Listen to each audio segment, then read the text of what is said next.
Hello बच्चों, martial career academy के online study platform पे आप सभी बच्चों का स्वागत है। बच्चों, मैं साइंस टीचर आपको एनसीईआरटी कक्षा 10 का चैप्टर वाइज अध्ययन ऑनलाइन स्टडी प्लेटफॉर्म पे करवाऊंगा। तो आज अपने स्टार्ट करते हैं बच्चों। पहला चैप्टर कक्षा 10 रासायनिक अभिक्रियाएं एवं समीकरण। अपने साइंस का पहला चैप्टर शुरू कर रहे हैं जिसका नाम है रासायनिक समीकरण एवं अभिक्रियाएं। तो बच्चों, अपने देखते हैं चैप्टर के अंदर कंटेंट क्या क्या है। पहला, रासायनिक अभिक्रियाएं एंड समीकरण के अंदर रासायनिक समीकरण किसको कहते हैं बच्चों? तो एक सिंपल सी परिभाषा इसकी, किसी रासायनिक अभिक्रिया को अभिकारकों एवं उत्पादों के प्रतीकों व रासायनिक सूत्रों का प्रयोग करके प्रदर्शित करना। तो बच्चों, अपने को छोटी सी बात यह याद रखनी है कि किसी भी रासायनिक अभिक्रिया को एक तो अभिकारक और एक उत्पाद, अब इनके रासायनिक सूत्र और प्रतीक, इनको प्रदर्शित अपने जिस भी समीकरण के द्वारा करेंगे उसको रासायनिक समीकरण कहेंगे। तो बच्चों, इसमें तीन चार बातें, अभिक्रियाओं, अभिकारकों, उत्पादों और प्रतीकों और रासायनिक सूत्रों को समीकरण के द्वारा निरूपित करना, उसी को रासायनिक समीकरण कहते हैं। तो उसके बाद में बच्चों, जैसे एक एग्जांपल लेते हैं, जैसे ये अभिकारक हैं।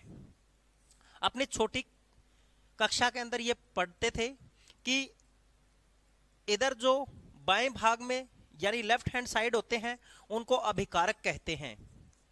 अभिकारक, अभिकारक।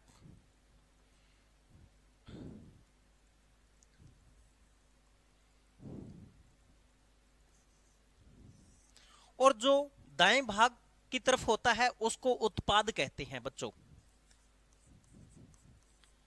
तो बस इसी को रासायनिक समीकरण अपने कहेंगे। तो बच्चों, दोबारा इस रासायनिक समीकरण को दोबारा थोड़ा सा अपने देखें। किसी रासायनिक अभिक्रिया को अभिकारकों एवं उत्पादों के प्रतीकों व रासायनिक सूत्रों का प्रयोग करके प्रदर्शित करना रासायनिक समीकरण कहलाता है। तो छोटी छोटी बातें हैं, यहां से अपने क्लियर करते जाएंगे। अब बात यह है कि अभिकारक किसको कहा जाता है? तो ऐसे पदार्थ जो रासायनिक अभिक्रिया में भाग लेते हैं, यानी कोई भी अभिक्रिया को संपन्न करवाएंगे उसमें जो भाग लेने वाले अभिकारक होंगे।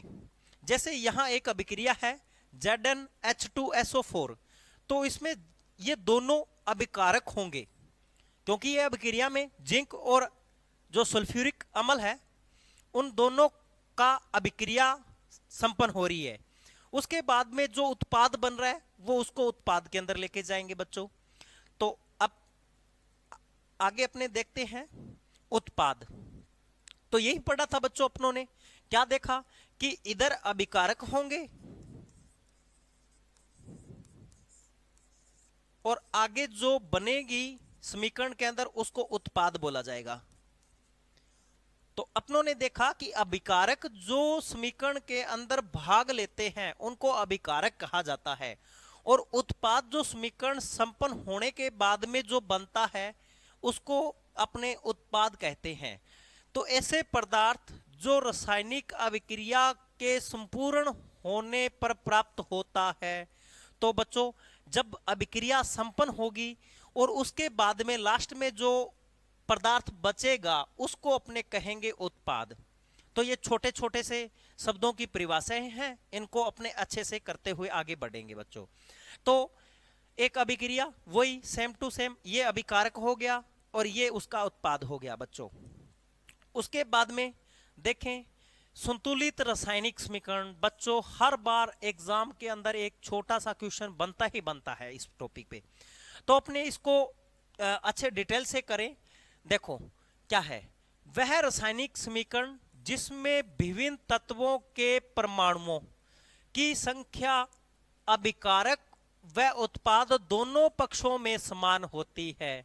यानी अपने यूं कहें कि अभिक्रिया में भाग लेने वाले अभिकारक और उत्पाद के परमाणुओं की संख्या समान होनी चाहिए बच्चों, तब अपने कहेंगे कि वो एक संतुलित अभिक्रिया है। तो जैसे अपने एक छोटा सा एग्जांपल इस पे देखते हैं। जैसे आयरन था, उसकी अभिक्रिया जल से करवाई गई है, यानी लोहे की अभिक्रिया जल से करवाई गई है, तो बना क्या, लोहे ऑक्साइड और हाइड्रोजन बाहर हो रहा है। तो बच्चों इसमें देखें तो देखो 3 यहां आयरन के परमाणु और हाइड्रोजन का एक सिंगल परमाणु, यूं कहें यौगिक हाइड्रोजन के अंदर।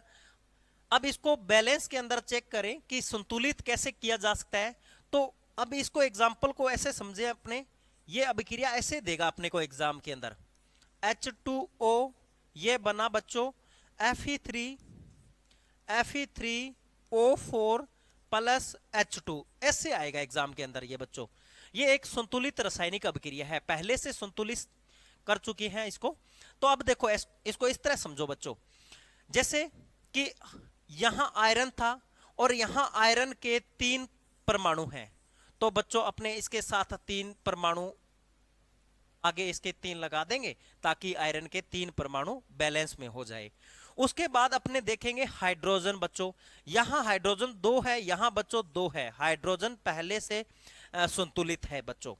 उसके बाद अपने देखेंगे ऑक्सीजन कितने हैं बच्चों, यहां ऑक्सीजन 1 है, यहां ऑक्सीजन 4 है बच्चों। तो इसको संतुलित करेंगे अपने, तो इसको 4 बनाने के लिए बच्चों इसके आगे अपने 4 लगा देंगे हाइड्रोजन के आगे।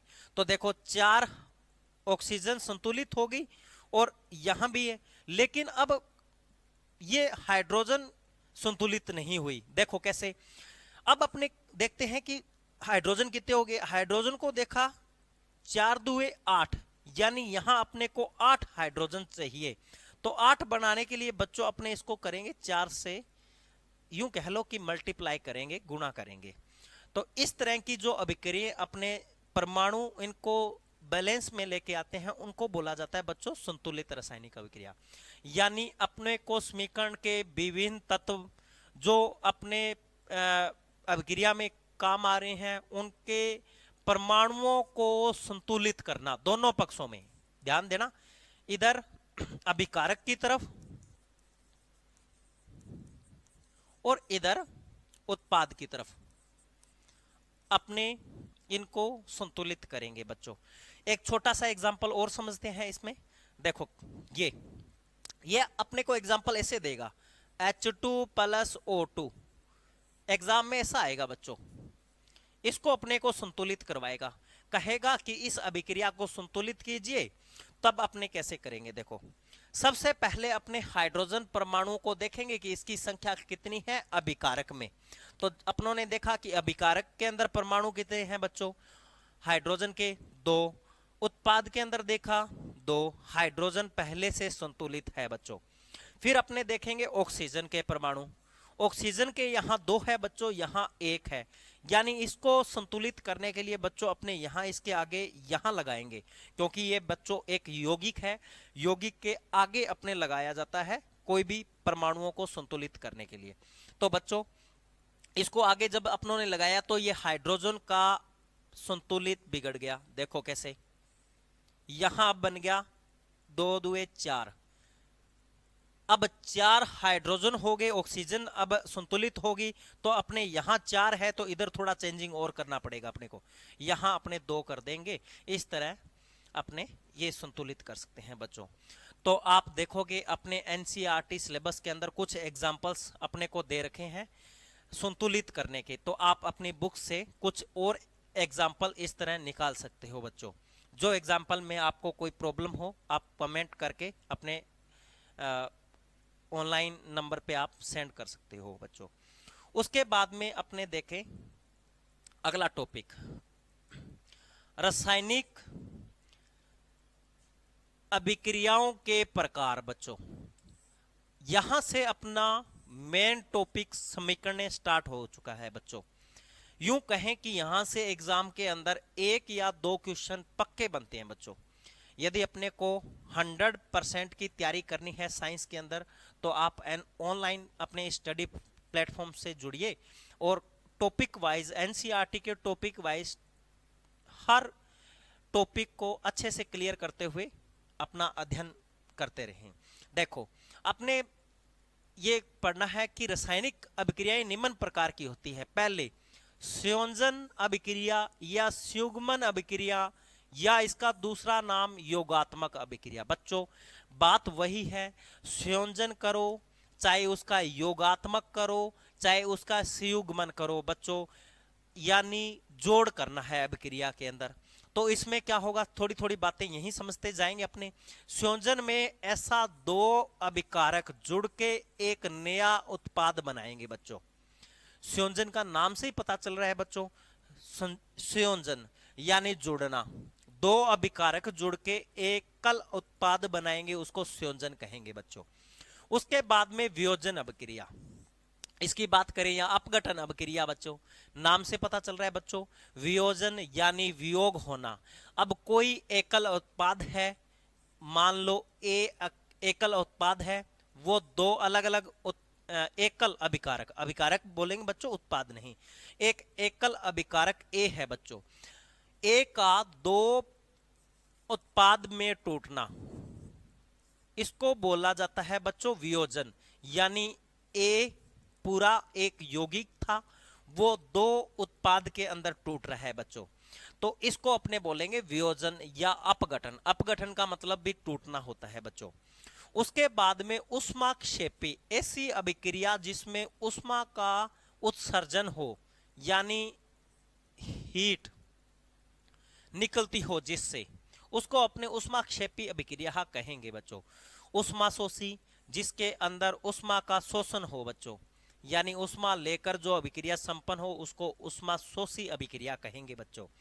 तो इस तरह आगे जो है विस्थापन अभिक्रिया, इसमें एक अभिकारक का पद दूसरे पद को विस्थापित करेगा बच्चों। ये अपने उसी में अभिक्रिया में पढ़ेंगे, तब पूरा डिटेल से समझेंगे। इसमें डबल विस्थापन यानी द्विविस्थापन होगा बच्चों। उपचयन और अपचयन, यानी एक इसके अंदर अभिक्रिया अपने लिखें, यदि एक अभिक्रिया ये होती है बच्चों उपचयन अभिक्रिया, ये दोनों साथ चलती है बच्चों। अपचयन उपचयन, यानी ये जरूरी नहीं है कि उपचयन हो वहां अपचयन हो, लेकिन क्या है कि एक दूसरे का उल्टा कह सकते हैं, उपचयन भी होता है और जिस अभिक्रिया के अंदर उपचयन नहीं होगा वहां अपने अपचयन कह सकते हैं। ये दोनों थोड़ा सा अभिक्रिया का एक रूप है। उसके बाद में रेडॉक्स अभिक्रिया, रेडॉक्स जिसमें दोनों हो, उपचयन और अपचयन दोनों पाए जाएं, उसको अपने रेडॉक्स अभिक्रिया कहेंगे। तो बच्चों अब आगे अपने देखते हैं अपने एनसीईआरटी का अभिक्रियाओं में पहला टॉपिक संयोजन अभिक्रिया। पहले डिटेल से अपने ये देखी कि अभिक्रियाएं कौन कौन सी होती है बच्चों। उसके बाद में पहली अभिक्रिया पढ़ने जा रहे हैं, इसको पहला टॉपिक कह सकते हैं अपने संयोजन अभिक्रिया। अब क्या है इसके अंदर, इस अभिक्रिया में दो या दो से अधिक अभिकारक, बच्चों एक तो ये याद रखना है, दो से ज्यादा होंगे अभिकारक, मिलकर एकल उत्पाद बनाएंगे।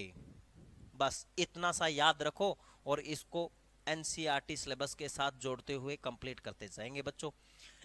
कैसे, दो या दो से ज्यादा अभिकारक होंगे, जैसे एग्जांपल समझे, ऐसी अभिक्रिया को संयोजन अभिक्रिया कहा जाता है। ये तो है, देखो कोयले का दहन, कार्बन प्लस O2, कार्बन को ऑक्सीजन की प्रेजेंस में जब अपने जलाएंगे तो CO2 कार्बन डाइऑक्साइड बनता है। तो देखो बच्चों, दो जुड़कर एकल उत्पाद बनाते हैं। जल का निर्माण, हाइड्रोजन और ऑक्सीजन मिलके जल का निर्माण करते हैं बच्चों। इस तरह आपको ये एक तो इसकी परिभाषा और एक इसके एग्जाम्पल, ये बच्चों अच्छे से याद करना है। एग्जाम में सीधा का सीधा क्वेश्चन उठता है कि संयोजन अभिक्रिया किसे कहते हैं, किसी उदाहरण सहित समझाइए, तब अपने को ये दोनों लिखने होंगे बच्चों। उसके बाद में बच्चों अपने स्टार्ट करते हैं नेक्स्ट, जैसे गंधक का दहन होना, S+O2 SO2 कैल्शियम हाइड्रोक्साइड का निर्माण होना। बच्चों देखो, कैल्शियम हाइड्रोक्साइड बहुत शानदार अभिक्रिया है, बहुत जगह काम आती है। कैल्शियम ऑक्साइड को जल के साथ अभिक्रिया करते हैं, कैल्शियम हाइड्रोक्साइड बनता है। स्टार लगा लो बच्चों, बहुत बार क्वेश्चन बना है इस पे। कैल्शियम ऑक्साइड यानी इसको, इसका नाम अपने ये कहेंगी कि ये बिना बुझा हुआ चूना, बिना बुझा चूना, साधारण नाम इसका ये है बच्चों। बिना बुझा चुनने की अभिक्रिया जल के साथ करवाएंगे तो जो बनेगा उत्पाद उसको बोलते हैं बच्चों बुझा हुआ चूना, बुझा हुआ चूना। तो बच्चों ये अभिक्रियाएं हैं जो बहुत ज़्यादा इंपॉर्टेंट है, जो एग्जाम में हर बार किसी न किसी फॉर्म में पूछी जाती हैं। उसके बाद में अपने देखें बच्चों वियोजन अभिक्रिया, पढ़ा था नाम, जब एकल अभिकारक टूटकर दो अलग अलग उत्पाद बनाए। बच्चों नाम से पता चल रहा है वियोग हो रहा है। तो देखते हैं अपने, वह अभिक्रिया जिसमें एकल अभिकर्मक टूटकर दो या दो से अधिक उत्पाद बनाता हो बच्चों, उसको वियोजन अभिक्रिया कहते हैं। अब देखें इसमें कौन कौन से एग्जाम्पल है। फेरस सल्फेट की वियोजन अभिक्रिया देखो कैसे, FeSO4 था, वो उष्मा पाकर Fe2O3 और SO2SO2, यहां SO3 बच्चों देखो सल्फेट और सल्फाइड के अंदर टूटता है बच्चों। ये एग्जाम्पल तुम्हारा डिटो ही एनसीईआरटी से है, आपने इन्हीं एग्जाम्पल को बार बार लिख लिख के प्रैक्टिस करनी है। ये अभिक्रियाएं आपने एक पेज पे, रफ कॉपी के पेज पे बार बार लिख के तब याद करनी है। कैसे, फेरस सल्फेट था, उसको जब अपने उष्मा देंगे Fe2O3 फेरिक ऑक्साइड बनेगा बच्चों, SO3 SO2 ये उसके उत्पाद बनेंगे बच्चों। तो देखो एकल उत्पाद था, एकल अभिकारक था, वो अलग अलग उत्पाद में टूट रहा है बच्चों, यही अपनी परिभाषा है। ये देखो बच्चों, उसके बाद में कैल्शियम कार्बोनेट की वियोजन अभिक्रिया देखो, कैल्शियम कार्बोनेट CaCO3 जो एक संगमरमर का सूत्र होता है बच्चों। एग्जाम में कई बार ये डायरेक्ट सूत्र पूछ लेता है बच्चों कि संगमरमर का सूत्र लिखिए, तब CaCO3 आपने राइट करना है। अब इसका जब वियोजन होता है, ये टूटता है उष्मा पाकर, तो बच्चों एक बनता है कैल्शियम ऑक्साइड बिना बुझा हुआ चूना, और एक बनती है SO2 कार्बन डाइऑक्साइड। तो बच्चों इस तरह अपने कंटिन्यू एनसीईआरटी से जुड़े हुए हैं, आपने पूरी मेहनत के साथ, फुल शिद्दत के साथ आपने इनको लिख लिख के अच्छे से मेहनत करनी है। उसके बाद में सिल्वर ब्रोमाइड भी एक प्रकार की वियोजन अभिक्रिया है। क्यों है बच्चों, देखो सिल्वर ब्रोमाइड उष्मा पाकर एक तो सिल्वर में टूट जाता है, एक ब्रोमाइड में। इस अभिक्रिया का उपयोग श्याम श्वेत फोटोग्राफी में किया जाता है बच्चों। कैसे, देखो AgBr यानी सिल्वर ब्रोमाइड, ये क्या करता है, जब इसको थोड़ा सा सूर्य का प्रकाश मिलता है तो ये Ag में टूट जाता है और ब्रोमाइड में टूट जाता है, यानी चांदी और ब्रोमाइड के अंदर टूट जाएगा बच्चों। अब इस अभिक्रिया का उपयोग पूछा जाता है, बहुत जगह क्वेश्चन बना है, ये कंपटीशन लेवल के क्वेश्चन बनते हैं बच्चों। यहाँ आप जो भी इंट्रेंस एग्जाम दोगे आगे 11th के अंदर, तब भी ऐसा क्वेश्चन बहुत सारे पूछते हैं बच्चों। तो इनको इस तरह आप अच्छे से पढ़ते जाइए। तो बच्चों thank you for watching part first. अगला टॉपिक अपने करेंगे पार्ट 2 के अंदर। Thank you.